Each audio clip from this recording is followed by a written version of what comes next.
here's another big four example, another kinematic problem to solve so that you'll feel confident when you go to solve these. We have a truck or a car or something here, and it starts at a velocity of 0 and accelerates at 2 meters per second squared for 5 seconds.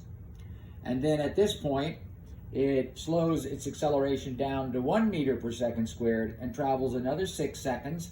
And at the end of its journey here at 11 seconds, what was the average velocity? Well, the average velocity is the total distance or displacement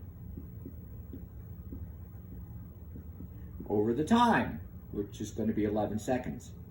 So our job is to use the big four equations twice, once from here to here, and then once from here to here. So we know the initial velocity is 0, the acceleration is 2, units are important, meters per second squared, and the time is 5 seconds. And so we'd like to figure out what the distance is that was traveled. So we'll also need the velocity probably in order to continue. So let's use what we know. We know that the distance equals 1/2 AT squared plus the initial velocity times time. What is the initial velocity? It's 0.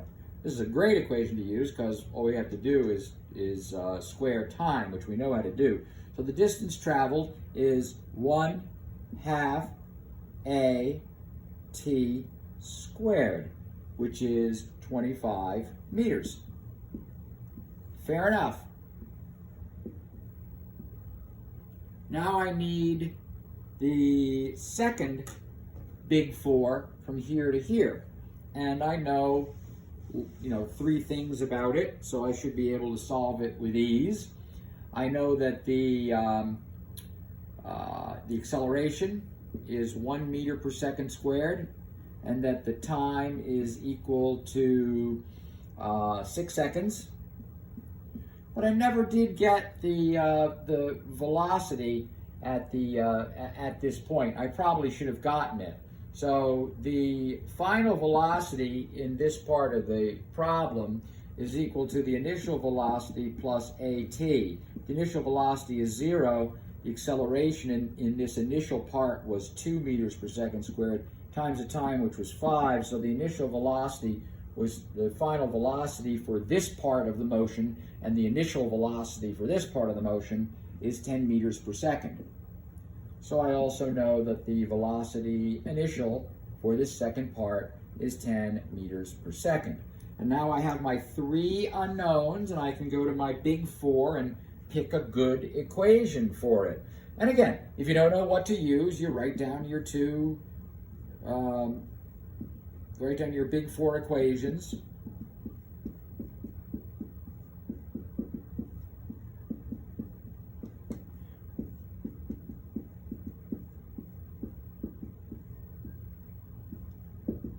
And which one am I forgetting? Distance equals average rate times time. And as I told you, get in the habit of circling the things you know so that the problem becomes easy for you to do. We know the acceleration and the time, and we know the initial velocity. I wrote it VI here and V0 here. Same thing though, initial velocity. This will get me the distance. 1/2 AT squared. The initial velocity is no longer 0, it's 10, times the time, which is 6. So 1/2 of 36 is 18, and I want to add that to 60, so I get 78 meters.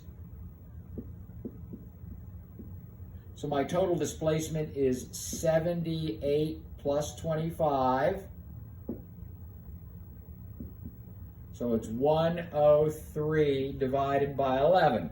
It's just under 10 seconds, right? If it was 110, it would be 10 seconds. So it's going to be 9 and change. It's 9, 11 goes into 103 9 times. That brings us to 99. We have 4 left over, so it's 9.03 repeating. So roughly, the average velocity is 9 meters per second, the average velocity for this truck.